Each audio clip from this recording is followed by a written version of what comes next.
Ethics values second semester केतरा important 2 mark 3 mark एवं 5 mark question एवं आंसर देखा उभय इंग्राजी और Odia.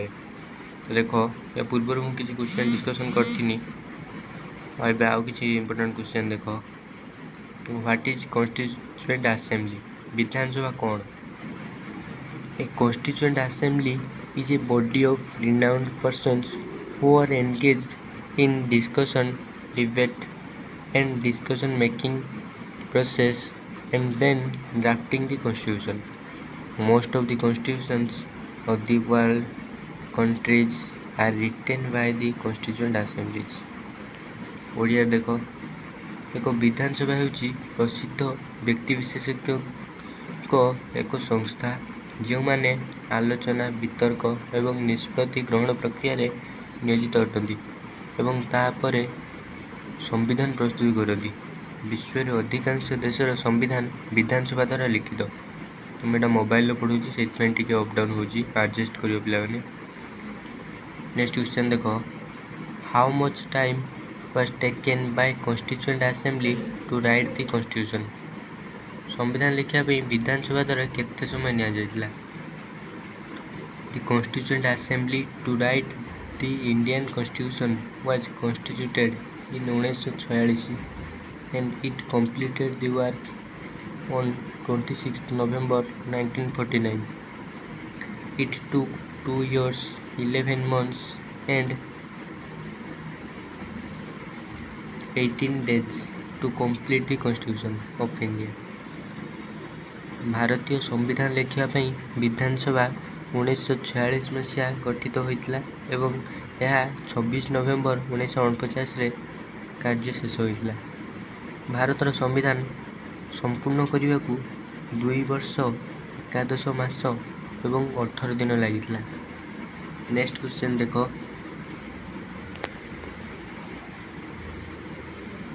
What is the preamble of the constitution. संविधान प्रस्तावना मुखबंध कले कौन बुझ गोटे important question. A preamble is the introductory part of the Constitution which gives the idea of forms of government, values, philosophy and commitment.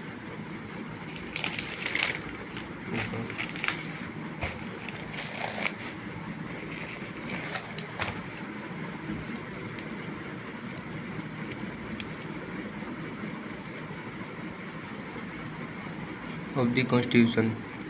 Preamble helps in the interpretation of the Constitution.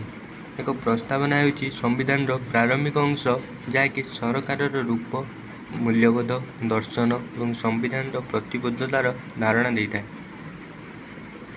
संविधान को व्याख्या करिवारे प्रस्तावना साहाय्य करे। Next question देखो what do you mean by constitution how it performs its role for society. संविधान द्वारा आपण कौन कहवाक चाहते समाज में यार भूमिका वर्णना कर। A constitution is fundamental law of the land. It can be defined as the body of rules regulations and understandings on the basis of which state is constituted and governed. The Constitution is also the instrument of realizing the aspirations of the people. It plays vital role for society as it specifies the basic allocations of power in society. The Constitution of a country indicates the framework of the government with the respective role of each organ of the government. The Constitution influences society and the in turn is influenced by society. Indian Constitution represents the ethos, values and preferences of Indian people and at the same time has successfully given the direction to Indian society to become a liberal, secular, democratic and modern society. The Constitution plays this role in all societies. We can take the example of Chinese and Russian constitutions also. देख ओडिया है एक संविधान होची देशर मौलिक नियम राज्य बा देशर गठित एवं शासित आधार रे याकू नियमावली एवं बुझामणार संस्था भाव में व्याख्या करा जाई पारे।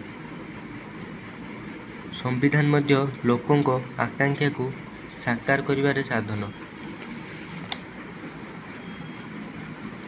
यह समाज रे शक्तिर बेसिक लिंक आवंटन करुथिबारु यह समाज पर एक गुरुत्वपूर्ण भूमिका ग्रहण करथाय। एक देशर संविधान सरकार प्रत्येक अंगर संपृक्त भूमिका सहित सरकार ढांचा को सूचित करे। संविधान समाज को प्रभावित करे एवं प्रतिबदल रे समाज द्वारा प्रभावित हुए। भारतीय संविधान भारतीय लोकों को नैतिकता मूल्यबोध एवं पसंद को प्रतिपादित करे एवं सही समय रे एक उदारवादी धर्मनिरपेक्ष गणतांत्रिक तथा आधुनिक समाज हेबाकू भारतीय समाज को सफलतार सह निर्देश दिए। समस्त समाज रे संविधान यही भूमिका ग्रहण करता है। नेक्स्ट लेक्चर आम किसी इंपोर्टेंट क्वेश्चन 2 मार्क 3 मार्क एवं 5 मार्क क्वेश्चन लेके आसवा। वीडियो भल लगी लाइक शेयर एंड सब्सक्राइब करने जमा भूल। धन्यवाद।